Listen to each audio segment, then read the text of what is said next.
Hi, welcome. Thank you for the introduction. So this panel actually started, or the topic of the panel started after an exhibition that opened last Thursday at the Kunstverein Salz in Birsfelden, just in the outskirts of Basel, that I'm curating together with Samuel Leuenberger. And for one of the exhibitions that we opened, we decided to explore collaborations, but collaboration happening through the scope of romance. So we actually invited couples to, for most of them, collaborate for the first time and produce a new work that would respond to that topic. So, I mean, that's why we called the exhibition What Love's Got to Do with It. And I just want to show you the image that we chose, because it's actually a double-headed penis that is trying to walk in opposite directions, but they're sharing a body, so obviously it's not possible. And was made by Alvaro and Petrit. Credit. Was made by me.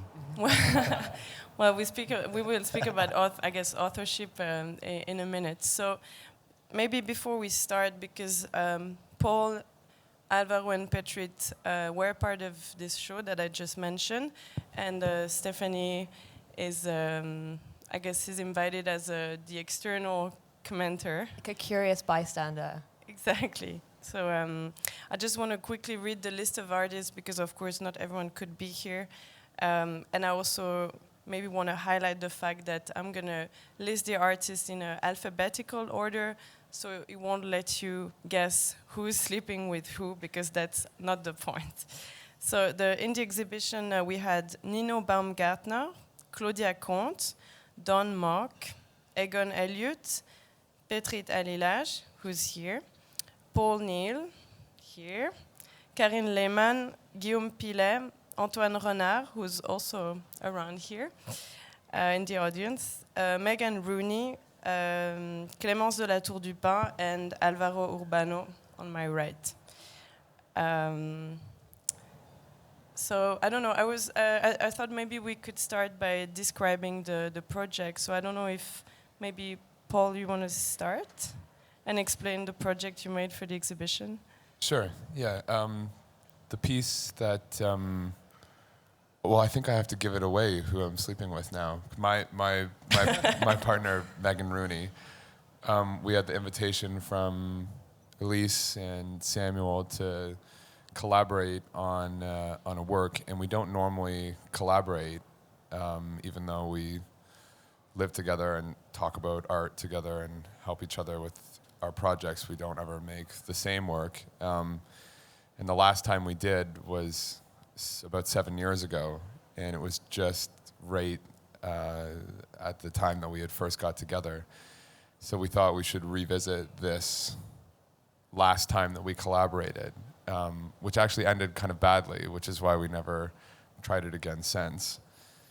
So that work was based in a road trip that we took to the Grand Canyon from Toronto, where we lived at that time, which is like 8,000 kilometers round trip, all based on a news article we had read about this glass floor skywalk that was being built out over the edge of the Grand Canyon, which we thought was kind of the ultimate American sculpture. You know, you have the sublime of the canyon, and then you stick more sublime on top of it. So we had a lot of fun making a film, but then when it came time to edit the film, we almost killed each other. And the result was 3 hours long, totally unwatchable. But so that was the last time that we worked together. So we thought we would revisit this work. And then there was also the incredible coincidence that we had proposed to revisit this work. And we went to visit Salt just a few days after we had proposed this. And miraculously, Samuel had exactly the same car that we had taken on this trip, the same color, the same model year, everything completely identical. So we really had to do something with this car. So maybe for those who hadn't a chance to see the exhibition, it's a video work that is actually screened inside a Toyota Yaris, which is the car that Paul and Megan were using during the yeah, trip. we borrowed it from her mom. It's a crappy hatchback car. Yeah. Oh, I thought it was rental car. Could also be a typical small rental car. Exactly. Yeah. And so the audience is invited to sit inside the car while watching this film, and there is a sound piece that I don't know if you can say a few words on it. Yeah, the sound work. It's we made it actually recently. We were in the States again, driving around like you do, and so we made some recordings of these great radio programs, a lot of advertisements, crazy stuff like for lawyers or weight loss, or you kind of get the whole spectrum of the country's psyche. And then we also wrote new texts and composed and recorded them and then inserted them in with these radio texts. So it sounds like you're just listening to the radio, but then you get some kind of far out sounding stuff. It really, in my opinion, it really translates the atmosphere of a road trip once you're inside watching the film. I'm just a little bit curious, Paul, when you said that this came from a collaboration that was disastrous when you two first got together 7 years ago. What was it like revisiting the work? I mean, how did it feel? In terms of how you collaborated, was there a marked difference between then and now? A little bit. We were reticent. Megan really didn't want to do it. Actually, I had to convince her. I think that we were able to understand what was problematic the last time, so we kind of planned it out more in advance. But it was still tense. Yeah. Do you think you'll work together again? I'm not sure. No. Well, I also want to ask that question to you guys. Do you think you're ever going to work again? But do you maybe want to first describe the work you did for the project at SALS? Maybe you can start with the invitation. I remember the day you guys asked us about sending an image. So basically, we have this small drawing at home in the corridor frame, and it's a drawing that had been around for a long time, about like 1 year or so. And this drawing. And the thing is that I sent this drawing thinking that I made the drawing, and I sent it to them asking Petrit. But and then Petrit actually answered me that he made the drawing. So we started to really discuss about who made the drawing, and but it really actually get really like a 1 day long. I jumped on you. It's mine. Like a really 1 day long discussion about who was the drawing, and we've been invited friends to ask them like from who was the drawing, and. Yes, so even the discussion actually is still going on, and we still don't know from who is the drawing. I think it's a quite nice anecdote somehow. Yeah, and for me it was like the perfect introduction to the topic, because of course when we decided to invite couples to work together, the idea was not to celebrate love, how harmonious and this can be, but actually the idea was to highlight how tensions like they can be really interesting, and I think that was the idea. And I mean, the fact that you had this sort of conflict and then calling a whole council to discuss whose style was the drawing was a really good introduction, and I think gave a really rich ground to start talking about what the work would become, right? Because at this point you didn't know what you would do for the exhibition. Yes. So. What about the work? The work in SALS. Do you want to start? The egg. I think maybe because we started with not knowing from who is the drawing, and then, as you said, it was a way to start kind of thinking like after we visit SALS, like what could be like. Interesting to present, or like if we should present just different works, and then I think the work is like kind of a meeting between what I would like to do and what I already worked with, or I feel very familiar with, and what then also Alvaro it's developing and it's working. So it was this kind of like I don't know, like very naturally. Actually, when we were in a park. this idea came actually from Alvaro, and then I mean, just to explain, because yeah, as Salz has 3 spaces, and one of the spaces is also the garden. We are, when you go there, like you find a place, a chicken house in the shape of a huge egg.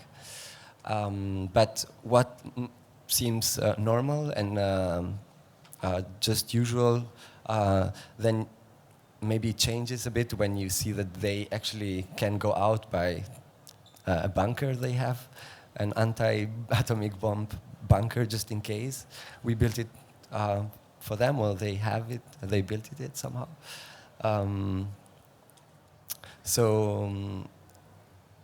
Yeah. So yeah, so you decided at some point to build this giant egg, and then to somehow get chickens and a rooster. So it's 1 rooster and 4 hens, right? 5 hands. 5 hens. 5 hands.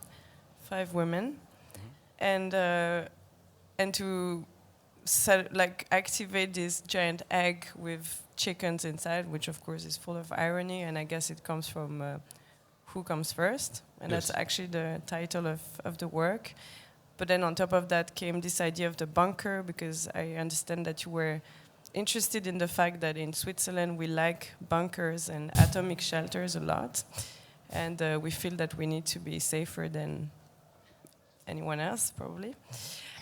And so you decided to build a small-scale bunker that only the chickens could access if anything happens, right? So just maybe to describe the work, in the garden you have this giant egg, and then a bit further you have a tiny entrance made of metal with a small lamp, small stairs, and this really heavy-looking door that can only be opened by chicken hands, right?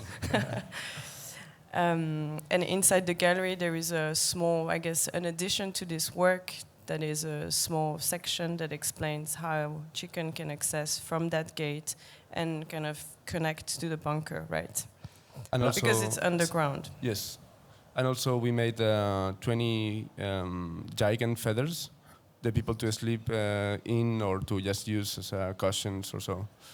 And yeah, I mean, we kind of like developed this idea because you invite us to do a performance, kind of like this idea of activation, that then they will leave something like a trace. And that's why we use chickens as performers as well. We are very interested in this idea of like building a micro kind of system that kind of, after that, this starting point is or let's say the opening of the show, or like the day that it starts to be, it's a starting point of how then the work lives by its own somehow. And develops, because yeah, indeed and has its own life, and it's not, so it's this third element. And I think it was also very important for us, kind of that, like, to have a work that like have his own life, and like chickens are this kind of performative part of it, or like a live part of it that continues also when we leave somehow, no? Yeah, and I guess that connects to what we spoke about yesterday, and this idea of shared or blurry authorship, because of course as soon as you ask 2 people to collaborate who usually don't, let's say, because I know you did in the past, and Paul as well, and also the other artists, but it's not part of their regular practice, there is this idea, I think this huge questioning that comes with it, which is how do we deal with authorship? And I think in your case, maybe the solution to deal with that, although there are really clear elements from both of your practices, was actually to leave it out, well, on one level to the chicken, so they deal with their, newly built giant egg, and they, live their life by themselves. They don't actually need the audience to do, to be chicken. But on the other hand, we as, having to deal with SADS, we left with chickens that we need to take care of, and that also somehow we are activating this work on a daily basis, because we need to take the eggs, we need to feed them, etc. So after you leave, we have this afterlife that presence. I know is so important to you guys. Yeah, it's interesting in the sorry. Nobody put their own body in the performance. Everybody got an invitation to make a performance, and nobody actually did. Yeah. But I mean, it's interesting with the egg because, and also Paul, yesterday when we were talking about the process as well, like the way that the egg became this sort of mediation between the tensions between both of you as individuals. And I'm so curious about this third thing. And we were talking about the sort of dynamics of collaboration and how the works really became a product of that. So I wonder if you guys could. Well, yeah. I mean, the issue with how you both keep something that feels like your work, which is the thing that you're interested in working on. You're not interested to just make someone else's work. So there has to be this kind of motivation that you get from that experience that you have in any work of an idea that you have and that you think is great, and bringing it to life. So that it's an interesting balance, because both of you, I think, need to maintain that feeling, and at the same time the disposition that you have toward carrying that out, which I think is the thing that characterizes anyone's work. It could be at odds with that person, so you have to find some way to deal with that conflict. How did that emerge? I'm so curious how that emerged in terms of the meaning of the work. I mean, we discussed this yesterday a little bit as well, like whether the meaning was fixed and how you both as individuals, look at the final product. Is there a kind of synergy or a synthesis between, in the collaboration, or is there more of a sort of divergence? I think there's a lot of synergy. I think it ends up as something that's its own beast. When I make performances, I usually involve other people to actually carry out the performance. And when Megan does performances, it's always her.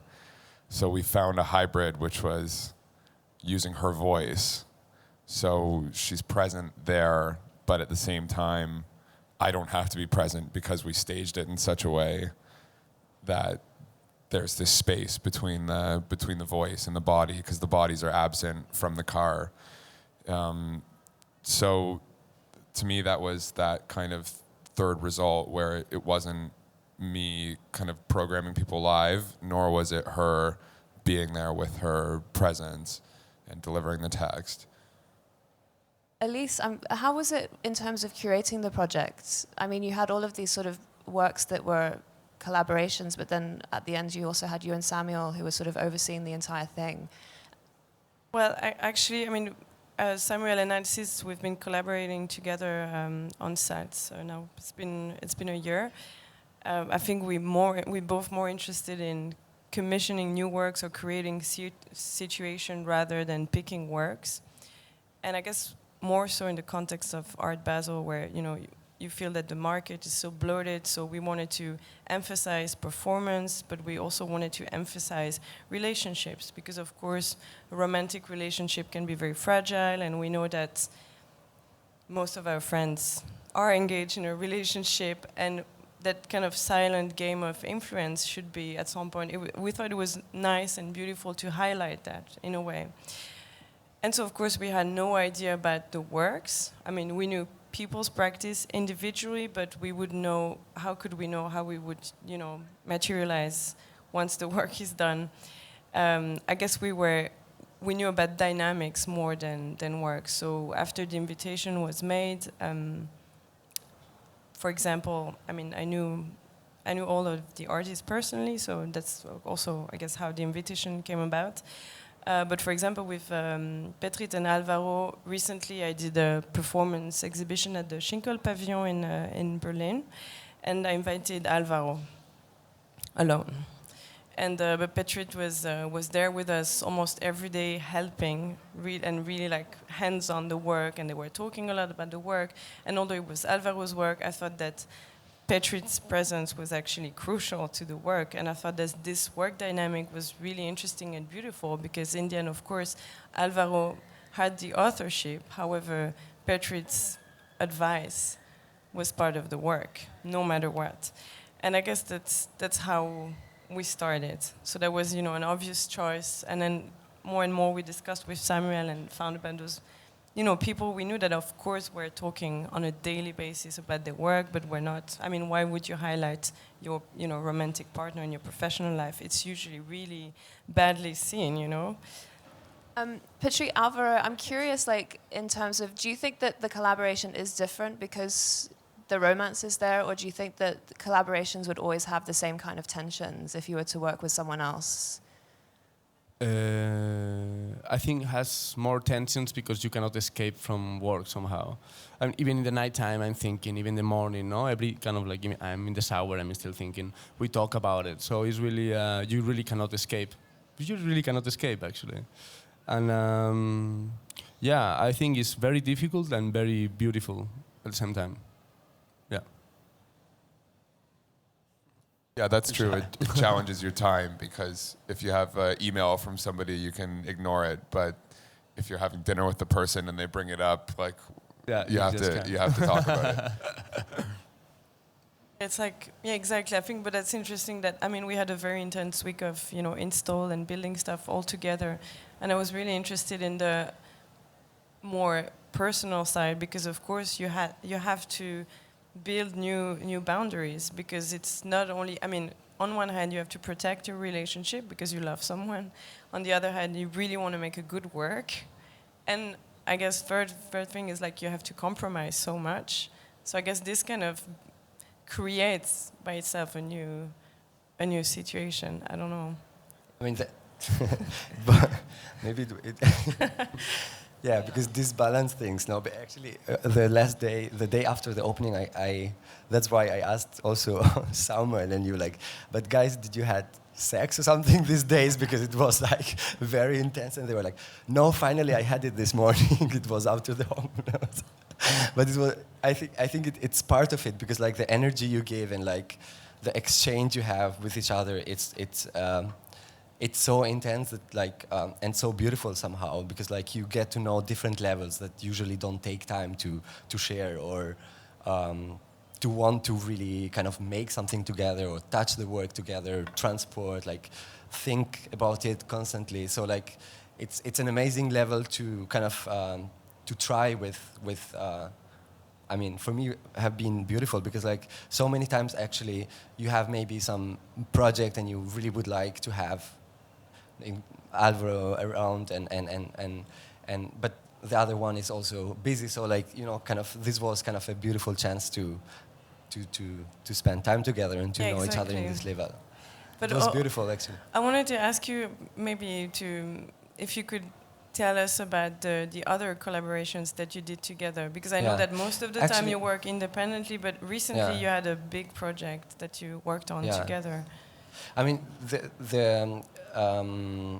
this what I wanted to say also before, that it seems that I mean, actually it was totally uncalculated somehow, also the first project, because it's related to the birds, to our birds, and we had them since we are together, more or less. And it has been also part of my work in Venice, but like I would never have birds if I would not meet Alvaro, who was very familiar with canaries, for example, before he met me and so on.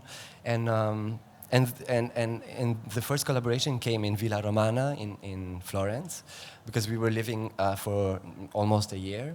And basically we had the house and the studio, but the studio was to the other side of the building.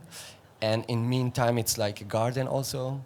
So like we missed birds when we were home, but then if we would bring them home, we didn't know. So like it was this kind of also like thinking about them when you are at home and they were in the studio.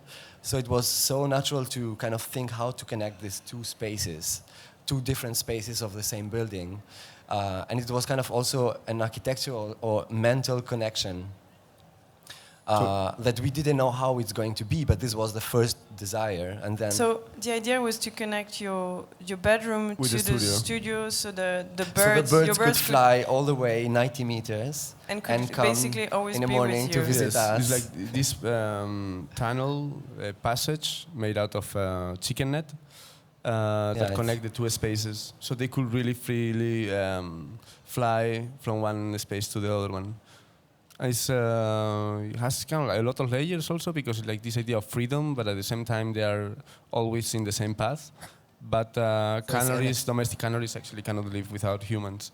So yeah, it's kind of the limit of freedom that you could give them somehow.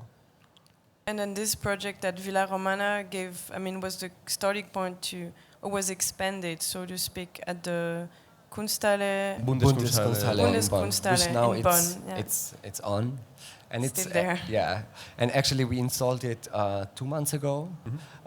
What's quite amazing because like the context, I mean, bringing or presenting or giving birds from your house to an institution as such was kind of very difficult and balanced to find, like between, you know, finding anyway an intimate space where they could be, or like people that could live with. But it was also this also came after in a very natural way, because we know Reinwolfs, and he has been also visiting us, and also Susanne Kleine, that is co-curator of the show. It like sharing somehow the passion about the birds and also being connected to the solo show I had downstairs was very natural to think that would be amazing to extend the building and propose this project there. And basically the context is a public library, and basically the tunnel starts from this balcony, and we try to make a place, a good place for them, which is kind of, maybe we did it because they 1 week later or something, they started to build a nest, and they have now kids. So the whole museum is kind of following them, like growing and having their own life there. And also, like in addition to this, that was new to the project, because we, as I think every one of us has animals or something, we make pictures, follow them, and we realize how many nonsense picture we have, like in house, in the garden, everywhere. All the trips we did with them. Of the canaries. You carry your family of birds everywhere you go, right? Yeah, we had them in Florence, and then actually, like, we thought, why not to hide them in the books in a library? So basically, when you would take a book or something, you would find a very personal or domestic context where the birds were, or how they, you know, like time how sharing with us and so on. But it's again this system that we create and develops by itself, by having kids, or that you cannot control somehow. Yeah, to me it feels like it's really like like halfway, maybe between your two practice, this or midpoint, where where a compromise happens, that exactly you leave authorship to a third instance, and I mean in most of the case it's birds, and maybe that's the only way I feel like you can function, right? But it's also a creation of yours. It's not only a way of compromising, but it's a new thing that emerges out of you being together in a way. I think it's a bit the same case with the third element in the case of Paul, with the car as well, no? Like this idea of inviting people, like as sharing well. the experience. Yeah. And somehow I relate it because you actually have this space as well in London, right? That's just your collaboration somehow. Yeah, when you were talking about the museum, I was thinking it's also interesting at this point that you have some kind of like institution that, like a formal institution or an institution that you make up that becomes another kind of partner in that love triangle. Like in London, we have a project space called Library Plus that's run together with me and Megan Rooney and also Raphael Hefty.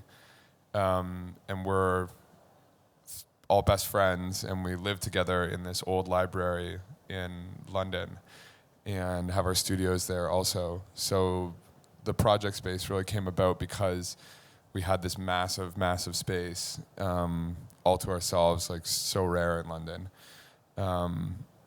And we just decided that we should start a space, but not with the intention to become curators, because we're all artists. So it was more the idea of the energy that was between us as friends, and people would come by the space all the time, and the more people that you have living together, the more people are always coming by, and then all of a sudden you realize there's something there, and you just need to put kind of a frame around it, and it's already comes into existence. I mean, actually, this is what I wanted to ask Elise, because thinking about like the dynamics of collaboration and the talk of the third thing, which is sort of, this thing that sort of has a life of its own. Elise, when the show has been, the show's been done now, and you were part of this whole process of, bringing all these couples together to work. I'm so curious what kind of dynamics emerged within the collective. Between individual couples? Did you notice any, what were the differences? Or did you notice any similarities? Was everyone acting the same way, or? I have to name people, right? No names. I don't know, for me it became like this kind of research ground, because I was looking at each couple working differently and how they would operate on a daily basis. Of course, I mean, not that I wanted people to fight, but I was more interested in tensions, because I think it's more interesting to see it from there. It's not about, everything is beautiful and it's about love. I was really interested to see how people would actually negotiate that final product that was actually an artwork that would be then exhibited publicly. And I guess it became this sort of encyclopedia of collaboration, because of course, you have a couple who decided to meet halfway, so it's basically 50% of your work, 50% of my work, and this is the work. And other people would say, oh no, I'm going to do something that you use, because I'm not, for example, in the case of Nino Baumgartner and Karin Lehmann, Nino is a performer, Karin makes sculptures most of the time. So she basically created objects that Nino would then activate in his performance by making a new performance. So I think that was another way of saying, well, I'm not going to go out of my security zone or path too much, because I still want this to be good. However, I can find a way to still respond to the invitation. And I think that's similar to what happens to Paul and Megan in a way. It was not completely halfway, it was more like really complementary. Like, I do what I know how to do, and you can also do what you're good at doing. And then in the conversation emerges this kind of new format, right? That is neither of one nor from the other. Or in the case of Clémence de la Tour du Pin and Antoine Renard, they actually, out of all the couples we invited, had been collaborating on a more regular basis, also because they have a space in Berlin, but because they sometimes do work together. And I think that's interesting, because the body of work that they have together is different from what they do individually. It's a new thing that they do together. And so in that sense, it's also different. And they work actually more on performance, although each of them don't usually work with performances. But when they work together, their collaboration is about performance, I would say. And Paul, thinking then about the audience and how the audience would relate to the tensions that had been produced from these collaborations, like your work was a car, so the viewers had to go into the car and sit in the front two seats, right, to actually kind of experience the installation somehow. So you had also created a space for, that was sort of another space for the audience. A kind of collaboration was happening there. And I wonder how that was for you, because I know at the opening, the car kept honking, and people, the way that people were interacting with the work, I'm curious about. Well, I mean, yeah, whenever you invite people to interact with the work, you take a risk, because you don't know really how they approach it. So I think as the night went on, the responses, I mean, you can see why it's illegal to drink and drive, because as the night went on, people got more crazy sitting in the car. But you also, I think you got that, it was nice to see that people had that reaction to it, where you had some kind of identification with the experience, because I think that experience is it's a genre experience that for me is very, growing up in North America, is very central in your memory of being on the highway for hours, and it's a zone, and it's a social space also. It's a distributed social space, or a moving social space, but there is a particular dynamic there. I don't know if anybody's ever written the sociology of car trips or something, but. I mean, at one point when I looked at the car, it was filled with people, just like 4 people in the back seat, like 3 people in the front seat. It was and that actually relates to what you were saying when we were talking about this whole idea of what's love got to do with it and romance and collaboration. Paul, you said that you were sort of more interested in the dynamics of relation, not so much the romance of it. Well, I think in the less narrative aspect, because I think, you know, when Hollywood does a road trip, there's always a very nice arc, but I think also sometimes you spend a few hours in the car just to get somewhere, and the types of conversations that you have and that feeling and that relationship might not fit into that narrative arc, even though it's a very specific thing. So I think then that's quite interesting, this almost like flat time and that experience. And the video is like over an hour long, and so is the audio piece. So I don't think probably many people listen to the whole thing. So you have the feeling of coming in and out of this time. So this time exists kind of in a parallel there, and you can come in and out of it for a moment. And I think hopefully you have the feeling that the time is actually much larger and that you're negotiating how you come to it. Petrit, Alvaro, I'm so curious how you saw the exhibition as a whole after having gone through the collaboration of producing this egg and then seeing the way that others have collaborated. I mean, was there anything that you learned from this experience beyond? Was there anything that you learned from this experience beyond your personal collaboration, but sort of witnessing the processes of others doing the same thing? I have to say it had been, I don't know, it was about learning. I just felt that it was very special installation process. Also, because it was 20 people involved there in the house. It was outside this all crazy Art Basel, these tensions. It has a huge garden, the river. It was very utopian, idyllic, no? So yeah, all these dinners, all these people. Yeah, I mean, it was just great. Yeah, and yeah, about learning. The thing is, for example, after our project, we still talk about it somehow and realizing what it was, and taking other meanings as well and other layers. And I think that is quite interesting as well. Yeah, it had a particular group dynamic to it that was quite different from other projects that we had done. Like with our project space last year in Paris, we organized like an offsite project, again, me and Raphael together, and invited friends to come there and make this show that was quite also unplanned, because it was left open to people. We didn't act as curators to say, oh, bring this work or something like that. But there was something about, we were staying in Airbnbs in different places in the city, and it had an entirely different feeling. There was definitely something really specific about everybody kind of also living at the space during the time that gave it a kind of a nice family feeling. And maybe the fact that there were 3 projects, I mean 3 separate exhibitions, so yes. You got a chance to, collaborate obviously with all the other artists involved in this specific show, but also with Nicolas Party and all his assistants, and Harry Burke, who curated the printed room, and some of the artists that he invited were also there. And Harry also Harry just moved to New York, but he used to live with us in London. I don't know if you guys knew that. No, I didn't. Yeah. So.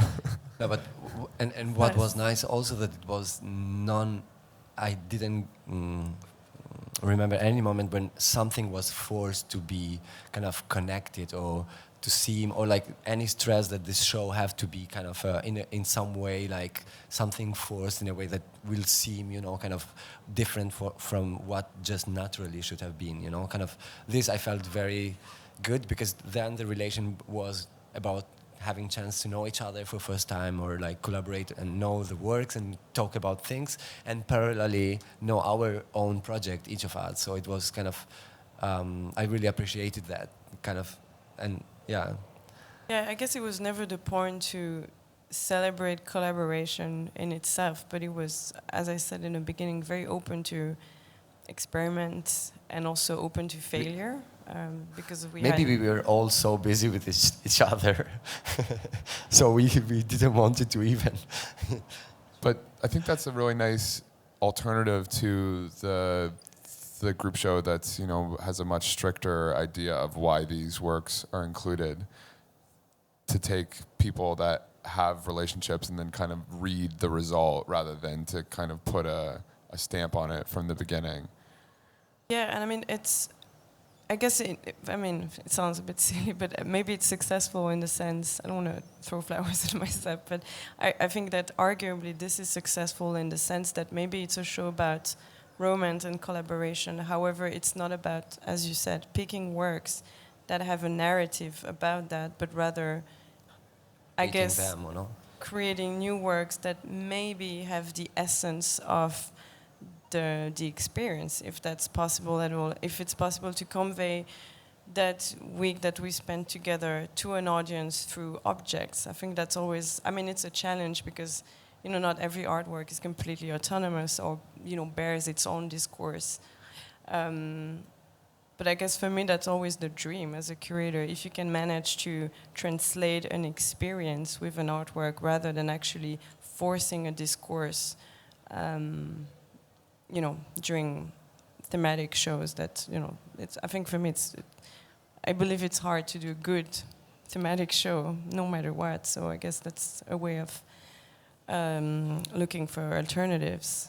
But you never know if it's going to work because apart from Stephanie, I have no idea how people experience the exhibition. In so many ways, it's about the process, no? Like yesterday when you guys were talking about, you know, how it was with the install, how, you know, Paul and Alvaro, you were here before Megan and Petrit. So it's just even the sort of those intricate moments, I guess, or those intimate moments between the two of you and negotiating how to make the work. Definitely comes out, I think, in the final product. And we talked about this yesterday in terms of, and it actually relates to the invitation, you know, this double-headed penis that's walking opposite directions, but will always be kind of linked somehow. It's sort of the meaning is stretched. And it must have to do with the process, I suppose. Yeah. I don't know what you guys think about that. Well, yeah, I mean, there's a lot of tension that can come out there. Like, I came 2 days before Megan did because she had some rehearsals for another work that she's doing in London. But she took a super early morning flight, and I had already been there installing, and she called and said that she was here, and should we go to the apartment and drop the bag off? And I was like, no, you come first to the space, see what I've done, like we'll talk about it, and then drop the bag. And that's funny because, you know, that's maybe if it was somebody that you weren't in a relationship with, you'd maybe be nicer. You might say, yeah, sure, like come when you're ready or something. But that kind of honesty is also, I think, it's good to have in making something together. If you can't come together like that, then. Yeah, in my case, when Petrit had to leave 2 days before the show because he curated this show in Kosovo, in the National Gallery in Kosovo. One day, and the opening was 1 day before our opening, so he had to go there 2 days. I was, of course, for me it's much more important our egg, so I was not caring that much about his show. And what I felt relief actually when he left, because then I didn't have to have all these questions with him or this kind of like democracy sort of system. Yeah. Well, you could basically take control, right? Yeah, absolutely. Finally. But that's interesting, the democracy question, because I think before when I've done things with groups of people or other people, you feel like you need to have this round table equal discussion or something. But with somebody those times doesn't work as well. Yeah, you can take turns being the dictator or something. Yeah. Yeah, true, like this democracy of collaboration that maybe might happen in people who actually are not sleeping together is not valid anymore, because indeed maybe you take more freedom, but I think in your case it's interesting because you were, as you said, you were relieved because finally you could, really focus and you didn't have to actually discuss every decision because we had a deadline, so we had to finish this egg no matter what. But in your case, I also remember the first 2 days Paul was working without Megan and we were waiting for some material, and actually I felt that you were really nervous because you felt like I can't go too far because then it's going to be my work and not our work. I felt it was kind of the problem, so you were kind of slowed down by the fact that Megan wasn't there yet. I was doing something that I was pretty sure she wouldn't like, but going with it anyway, you know. But that's an interesting point because I think you always have to. I mean, in your own work, you always have to follow your taste because that's one of the main guides that you have, you know. And at some point, that taste is arbitrary, or it's your taste. It's not democratic or debatable. I mean, you like it because you like it, and you sometimes. And when you're working together with someone, there has to be an argument sometimes because it's not that you find some happy medium because both of your positions are absolute in some way. I just thought like it would be really nice to actually ask, like sort of maybe round it off with the question, what does love have to do with it then? After this show and it's done and you've talked about it, I mean, how would you answer that question? A lot has to do with it. I mean, I think about like it is there because of love, and it has to do a lot with it, and it's part of conflictual moments and others. So, yeah, simply. I mean. Yeah, I guess your romantic relationship. I mean, in this case, it was like to push it and a bit like saying it out loud. It was this kind of coming out process because, of course, talking about love is so unfancy and uncool, and it's considered as cheesy, and so no one wants to actually deal with it. But I guess those, like, it's more silent, I guess, in daily life, in everyone's practice, in every artist's practice. But it's very important in a way. Yeah, but sometimes we keep maybe things that are, we know how fragile they are and how complicated and delicate it is. It's maybe the reason why so many times it remains silent or outside, because like maybe what we are doing is already complex enough to what you would need to explain it or to feel it, and then, you know, like you at least try to,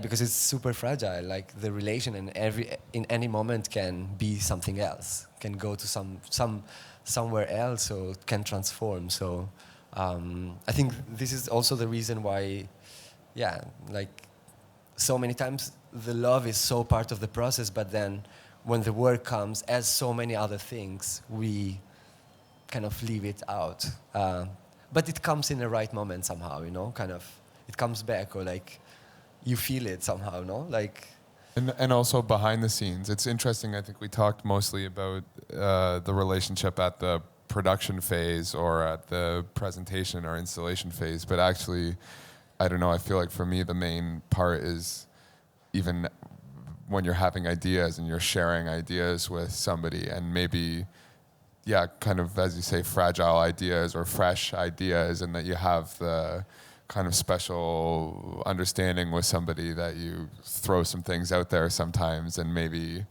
they have to know like when not to say something, like don't tell you that it sounds bad, because you need to kind of just be able to hear these things said out loud, you know, to that first stage of getting it out of your head. You have to share it with someone. Is this good, or what do you think, or how would that work, you know? And I think that for me is one of the most important relations of the love relationship to working both physically together on a particular work, but also in our own works as well. That just makes me think of a very nice anecdote that during the show also, because we were living together, so of course you get to know people and the artists you invited, you know, every day a bit better and you get closer. And Clémence de la Tour du Pin and Antoine Renard, who were presenting a performance by a death metal singer who was singing in a Czech song, growling, like screaming, really scary. Very scary, a cappella, but super loud. And we were always like, are those guys still sleeping? Because they were always coming out of the bedroom really late, and we're like, you know, so lazy. It's like, what's going on? And actually, it's because exactly they would wake up and then talk in bed for hours. And this is really when the work was being produced. Because so when, you know, they were coming out, everyone was like, what have you been doing, guys? And actually, like, we were just talking about the work and making decisions, but it was all happening, you know, right after you wake up and you're like, oh, okay, what do you think? And that really intimate moment of negotiation was not public at all. Then, you know, they would come out and actually do the work, but all the talking was happening behind the scenes, and I thought that was really nice to understand, to uncover somehow. So, any question? I think that's it.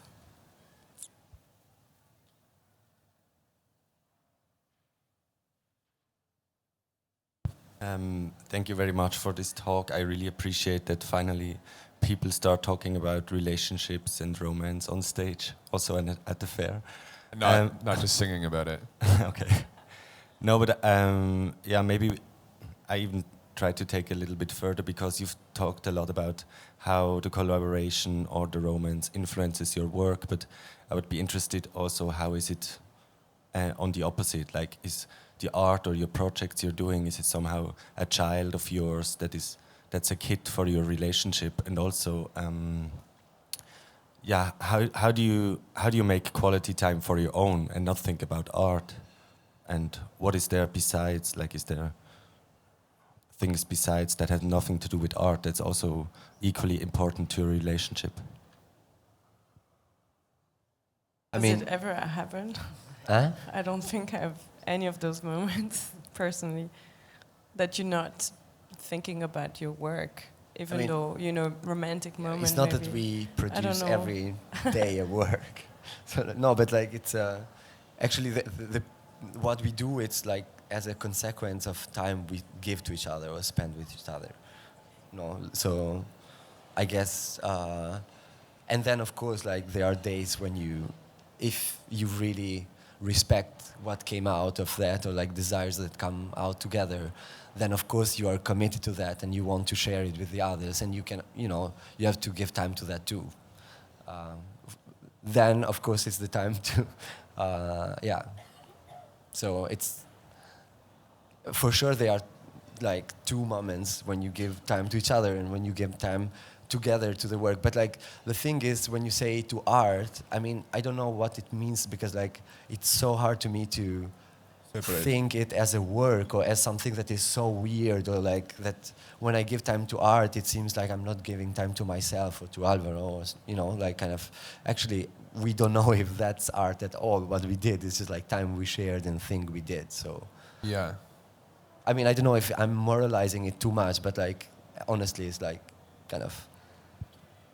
Yeah, I think the same. I mean, I feel like we always talk about art. We'd have no separation. The only time is maybe we go jogging together, which is, I should admit this on stage, but, and Megan can't talk while she's jogging. So that's maybe the one time that we're not talking about it. But I mean, other than that, yeah, it can get obsessive, but I mean, maybe that's also why artists are having relationships with each other, because you find somebody that has this same obsession, because anybody else would say, you know, shut up about it once in a while. But it's nice that feeling that you don't worry somebody's bored of talking about art, that you can keep having this intense back and forth with them. I think that's an important thing that generates the love relationship, I think, also. Thank you.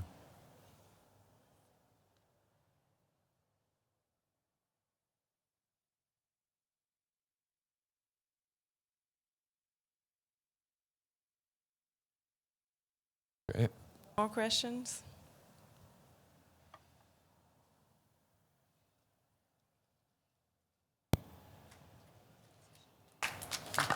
Thank you very much.